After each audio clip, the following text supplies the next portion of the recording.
అవతల వ్యక్తులు కూడా చెప్పారు, దీంట్లో ఏదైనా తప్పిదాలు ఉంటే నిరూపణ చేయండి, స్పెసిఫిక్ కంప్లైంట్ ఉంటే పిలిపించండి, దానికి సమాధానం చెప్పడానికి సిద్ధంగా ఉంటామని చెప్పినా కూడా అలాంటివి చేయకుండా ఏదో జరిగిపోయిందని చెప్పి రోజు మీడియా సమావేశాలు పెట్టడం, మాట్లాడుతుండడం ఇది సరైనటువంటి పద్ధతి కాదు.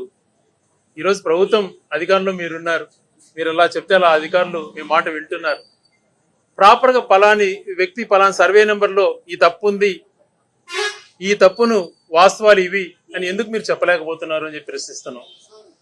అలా చేసినప్పుడు దానిపైన గౌరవం పెరుగుతుంది. కానీ ఇలా చేసుకోవడానికి నిజంగా ఇలా చేస్తే దీన్ని రాజకీయ కోణంలో జరుగుతోంది అని చెప్పి ఇప్పటికే అందరూ నిర్ధారించుకున్నారు.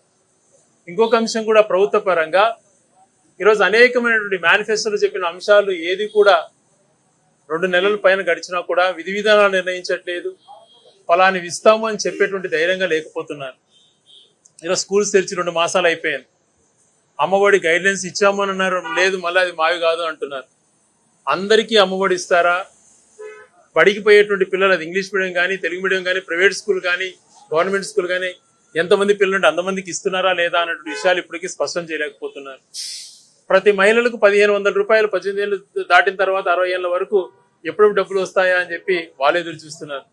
కాపు నేస్తం గతంలో తీసుకున్న వాళ్ళు, ఈబీసీ నేస్తం తీసుకున్న వాళ్ళు, చేయూత తీసుకున్న వాళ్ళు, వీళ్ళంతా కూడా మహిళలు 45 దాటిన వాళ్ళు, మిగిలిన 18 నుంచి 45 సంవత్సరాల వాళ్ళు నెలకు 1500 ఎప్పుడు వస్తుందని ఎదురు చూస్తున్నారు.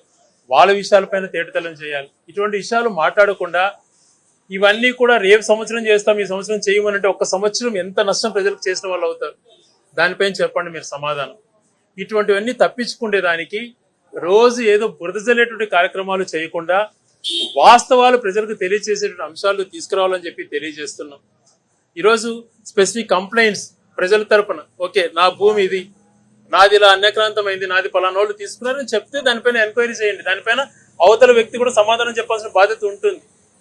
అలా కాకుండా మీరు రెవెన్యూ సమస్యలపైన రండి అని పిలిచి కోర్టు సమస్యలు ఉన్నట్టువి, భాగ పరిష్కారంలో భాగంగా ఉన్నటువంటి సమస్యల్ని ఇలాంటివన్నీ కూడా తెలియజేసి వాళ్ళంతా కూడా పలాని వ్యక్తుల బాధితులు అని చెప్పడం కూడా సమంజసం కాదు. స్పెసిఫిక్ కేసెస్ ఏదన్నా కూడా ఏ తప్పు జరిగినా కూడా వైఎస్ఆర్ కాంగ్రెస్ పార్టీ తరఫున మేము సిద్ధంగా ఉంటాం.